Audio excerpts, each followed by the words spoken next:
Welcome to the lecture series on the cardiology, and in this lecture I will be talking about the ECG. When our heart is working continuously, we need to monitor that how it is working. Actually, the continuously pumping of a heart is processed by an electrical activity of the SC nodes and the AV nodes. And when we want to monitor the electrical activity of the SA nodes and AV nodes and other bundle branches, we want to have an ECG, and that is the electrocardiography. Look at this paper. This is a piece of paper, and on it there is a graph of electrical activity of the heart when the heart is working continuously, and the electrical activity of the heart is recorded on this paper. In this slide, you see the definition of the ECG. Actually, ECG is a recording of electrical activity of heart on a graph paper, as you saw in the previous slide. And in the electrocardiography, we need two things.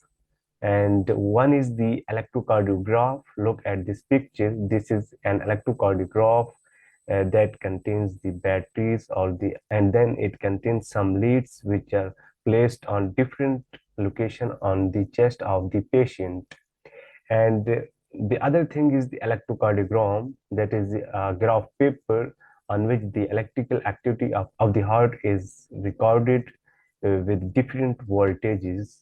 In this slide, we see that why we need an ECG. Actually, the ECG gives information about the rate and rhythm of the heart, with which rate heart is working and how the rhythm is of the heart.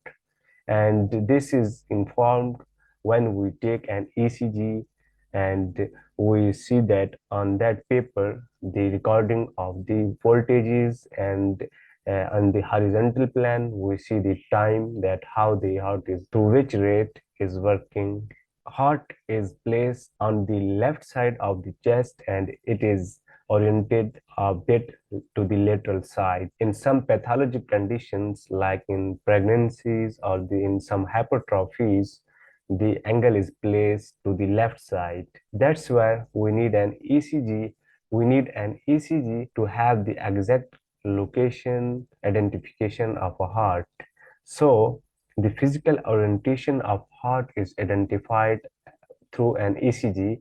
We will further discuss in the end of the lecture that how we will find the axis deviation of a heart. Look at this picture that the heart through which the normal axis lies is -30 and the +90. The average angle is +60, and in some deviations like it can go to the upper side, that is the left axis deviation, and then it can go to the right side, that is the right axis deviation. So ECG is helpful to find the axis deviation of a heart in disease conditions. ECG provides important information about the pathologic conditions of heart like hypertrophies, ischemias, like in heart attack, we have seen that due to coronary artery obstruction, there is ischemia to the heart tissues, and we can come to know that through the ECG leads. For example, we see the ST elevations in that cases, some infractions like myocardial infractions, the arrhythmias, and others pacemaker activities. For example, when patient has a pacemaker on the heart, or if it's normal like AV nodes or SA nodes, we need to know that how it is working. If it is not working normal, then ECG will show us on it. ECG will not provide us information about the mechanical activity of heart like systole and diastole. For example, it will not provide the information about the diastole, like when we want to see that how the heart is working. So in this slides, we saw the significance of ECG, that when we need an ECG paper is like a graph which contains small squares and the large squares. This is small square and this is the large square that is uh, presented with the bold line, and it contains five small squares in each axis, and one square is 1 millimeter wide. Look at this. One small square is 1 millimeter wide and 1 millimeter high. And we need to know that what the horizontal line shows. It shows the time, that how the electrical activity of heart is being recorded on it, how the fast is activity and how it is slow. That's why we need to look at the horizontal axis, and the vertical axis shows the voltage of the heart, like through which voltage the heart is working. We will see that in this case the vertical line of ECG paper. That's where one large square is equal to 0.5 millivolt. On the horizontal axis, we see 1 millimeter square is equal to 0.4 seconds. Look at this. One small square on horizontal axis, it shows 0.04 seconds, and each large square on horizontal axis is equal to 0.2 seconds. When we look on ECG, we come to know that how the heart is working. We can calculate the time, we can calculate the speed of an ECG paper through calculating or counting the boxes, like the small squares or the large squares. And at the end, we come to know that the speed of the ECG paper is equal to 25 small squares or 5 large squares per seconds. That is the speed of the ECG paper, and we should know about that and memorize. And in ECG leads, we have different ECG leads. Totally, there are 12 ECG leads, and there are 3 bipolar limb leads. Look at this picture. We have lead 1, lead 2, and lead 3. In lead 1, the negative electrode is placed on the right hand and the positive electrode is placed on the left hand.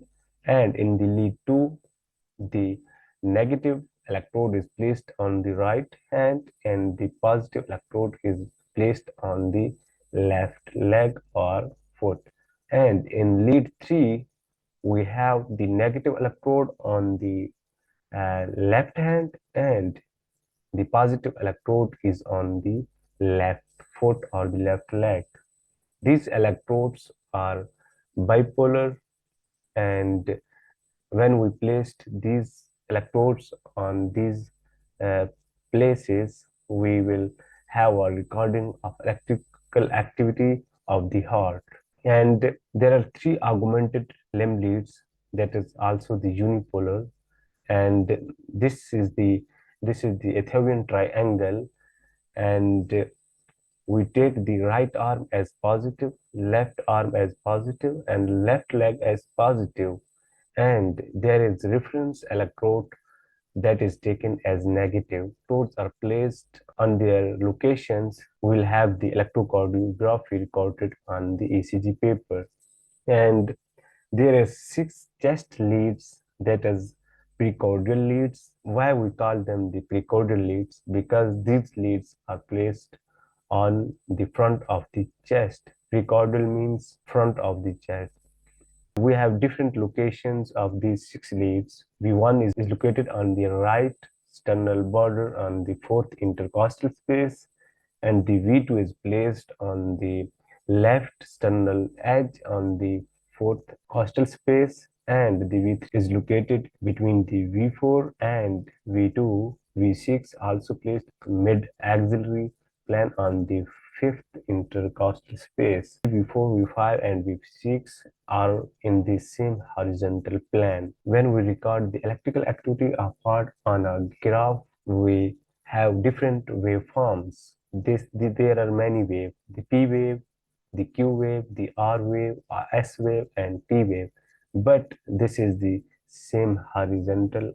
This is the isoelectric line that is not having any wave on it, and the voltage on this plane or on this line is zero. That is also called the electric line, and the reference electrode is taken as the positive, and the depolarization wave moves toward the positive electrode that gives the positive deflection. Look at the P wave that is giving the positive deflection on this picture, and the depolarization wave when moves away from the positive electrode, and it gives the negative deflection. Look at the Q wave and the S wave, because in these waves the electrode moves away from the positive electrode, and these are recorded as negative waves on the ECG paper. And the P wave actually present the atrial depolarization. When the atrium of the heart is depolarized, we have a P wave on the ECG.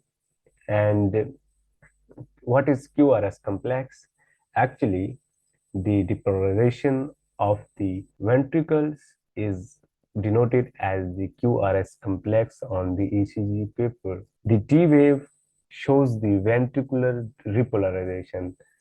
For example, if the ventricular is depolarized, it have come to in its original form, that is the repolarization.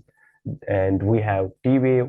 Electrocardiography has some basic terminologies. We need to know about these terminologies. What is the baseline? Actually, this is the flat, straight, or isoelectric line. Look at this wave. This is the straight flat line, and the voltage is zero on it. And waveform, actually, look at this. This is the P wave. Its deviation away from the isoelectric line. It can be above, like when the positive electrode moves towards the reference line. In waveform, we see the deviation or movement away from the baseline, that may be upward or downward. Look at the P wave, that is upward, and look at the Q wave, that is downward, and this is the negative waveform. And a segment is a line between two waves. Look at this, S and T waves. We have ST segment between these two things, and this is the voltage is zero, and this is the isoelectric line between the S and T wave, that is the ST segment. And what is interval? A waveform plus a segment makes an interval. For example, the T wave and the ST segment makes an interval. What we need to know about the segment and interval in these things, we to know that how the time is taken when electrical signal is passed from one node to other node or one branch to other branch. That's where we need to know about the segment and the intervals. Actually, the complex common example, the QRS complex, we see the combination of several waveform and there is no segment. Look at this QRS complex, and we don't have any segment between them, and this is the combination of three waves, and this shows the ventricular depolarization. We have seen the basic terminologies in these slides. Thank you very much. In the next lecture, I will talk further about ECG. Actually, ECG is a very big topic to discuss.